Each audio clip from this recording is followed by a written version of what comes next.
The reluctant messenger. I am a storyteller. I am a story. I am a cautionary tale.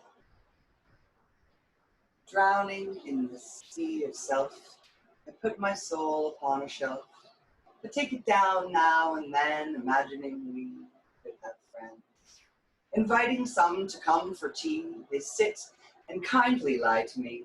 With silent eyes and distant airs, they say how much they just don't care.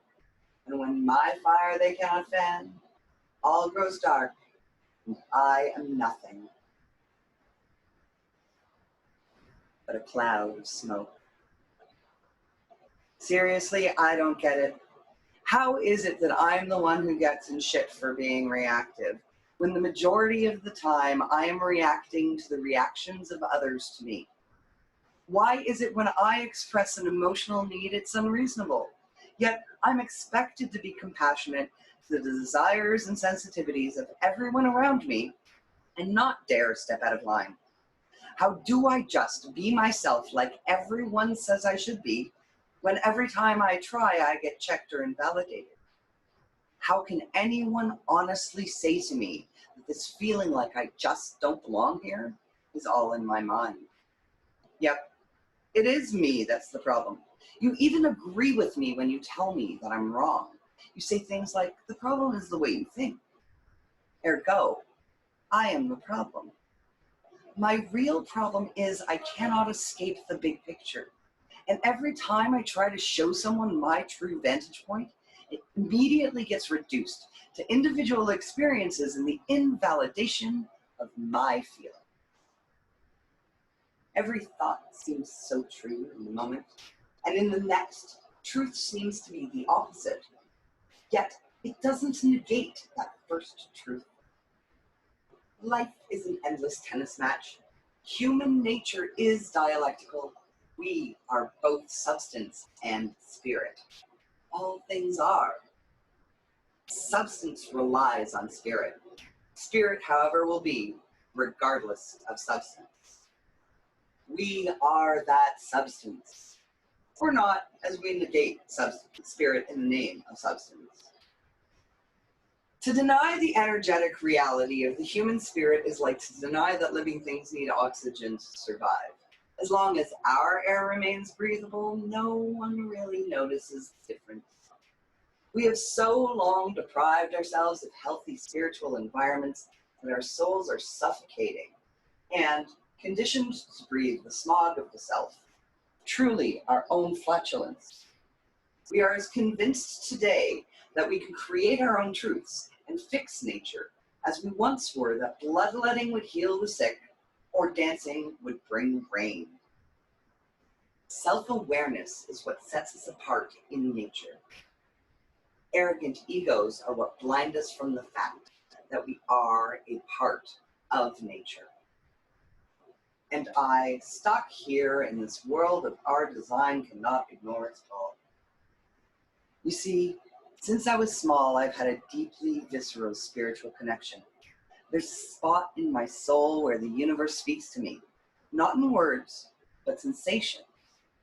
Placed behind my diaphragm where all of my life systems converge, vascular, respiratory, and digestive, the processing and distribution center for physical energy. Fitting too that it would be where I receive my signals from source and transform them into the messages the universe has designed me to broadcast. The feeling appears from nothing. Sometimes it's like the Big Bang. Others it's like a slow trickle that flows from creek to stream to lake to river to ocean. When it is a flash, sometimes it is a brilliant light illuminating beautiful truth. Others, it is the burst of a bulb casting dark truth on the manufactured brightness of our conceived reality. Most often, however, the messages are vague and meandering. They come in fits and spurts of conversations with nature, the way the sun breaks through the clouds, the force of the wind, the weight of a raindrop. And then there are the trees. Sometimes I wonder why the trees don't scream, at me at least. If I were one of them and I caught the spirit of one of us, I would be rattling that energy. Oh my. But no, trees are gentle, honest, frank. Sure, some are bold, some are expressive. The wisest pick their moments. How I wish I could dig my toes in the earth and stand with them. There is so much unspoken that has been drowned out by the din of our creation. Our interference has created all manner of energetic disturbance, and the more we seek to halt disturbance rather than let it dissipate, the more it beats and builds, breaking down walls, and inevitably all collapses. Civilization is not a continuum, nor is life, nor is the universe. It's all cyclic. What's the difference? The silly notion of straight, clear, monochromatic lines with definite beginnings and endings, it is a fallacy. We all spin. We all connect. When the feeling comes, it rises like an effervescence through my flesh, raising my hairs as it permeates my skin, and often pushing its way from my lungs past my vocal cords, wagging my tongue. I go out into the world. I observe behaviors. I read body language. I evaluate what I experience. And I come back and I say, people need to, or people don't. But who am I to tell anyone anything? Honestly, I'm a hypocrite. I am an addict. I am self-destructive. I am discontent. I want to escape reality anyway. I am crisis-driven. I look for quick fixes and seek creature comforts. I paint myself into corners. I abuse and neglect myself. I don't care about what's good for me. I don't have a clue what that is anymore.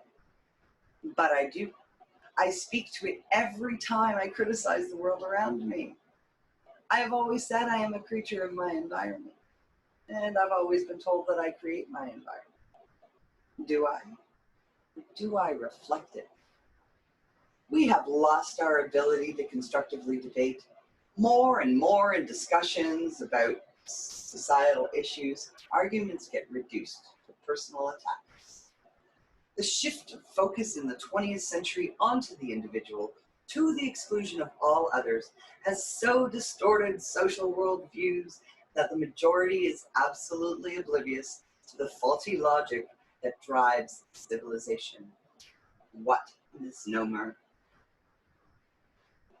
We have lost our ability to objectively check ourselves. We have turned far too many privileges into rights and abandoned actual rights in the name of the right to pursue privileged lifestyles.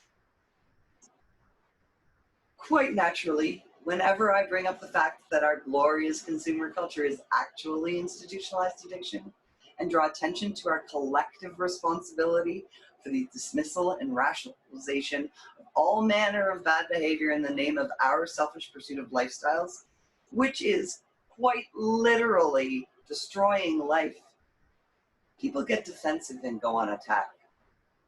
They react, and I escape into my uncomfortable comforts, retreat to my fortress of precariously stacked crap, barricaded by all of the things that have been collected with the best of intentions and have laid to waste under all of the other things and those that I continue to accumulate with the best of intentions because I resigned to being a consumer. If only I could actually do that. I cannot win. Is it about winning? Weeks pass, deadlines loom, and I unsustainably lie in bed with Netflix. This is my cup.